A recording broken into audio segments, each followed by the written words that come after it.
In 1615, Sir Thomas Roe, an English ambassador, stood before the Mughal emperor. He sought trade, not land, later warning his company that war was an error. 2 decades earlier, the Dutch VOC was founded on the opposite creed. We cannot carry on trade without war. This was a battle of philosophies.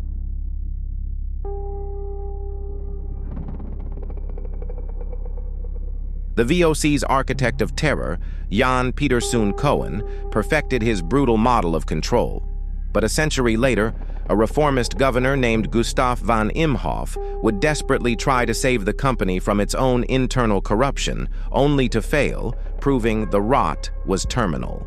The EIC, after being crushed by Cohen, abandoned Roe's peaceful advice and began its pivot to conquest, a pivot that would be hijacked by its most infamous employee, Robert Clive.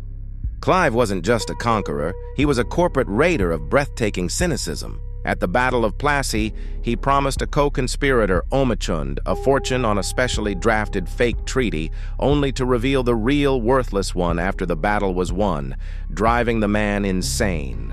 He then supervised the asset stripping of the Bengal treasury and used his new power as governor to create a private monopoly on salt for himself and his friends. This wasn't nation-building, it was naked plunder. Clive returned to England a lord, but also a pariah. Dragged before Parliament to answer for his corruption, he defiantly roared, "I stand astonished at my own moderation!" He won the trial but lost the war.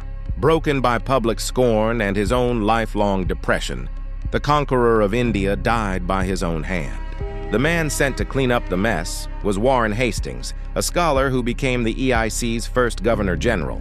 But to govern the chaos Clive had created, Hastings needed money, and his methods were just as ruthless. He rented out the company's army as mercenaries in the Rohilla War. He extorted a local king, Chet Singh, into rebellion.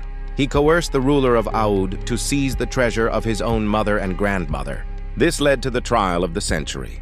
For 7 years, Hastings was impeached in London in a public spectacle led by Edmund Burke, who accused him of being the Captain General of iniquity. The trial sought to answer a terrifying new question. Could a British citizen, acting for a British company, be held accountable for crimes committed on the other side of the world?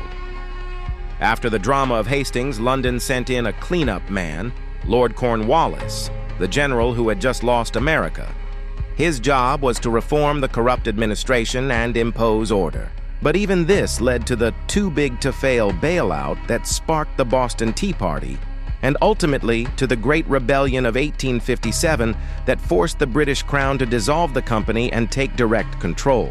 The traces of this saga are our inheritance. The first laws regulating a corporation were written in response to the EIC's scandals. The economic and social structures they imposed on India still echo today, and the corporate life cycle is now chillingly familiar. The brutal founder, the disruptive growth hacker, the CEO grilled by the government, and the professional manager sent in to clean up the mess. They are long dead, but their ghosts haunt the boardrooms of today. Like, save, share, and follow for more unspoken traces.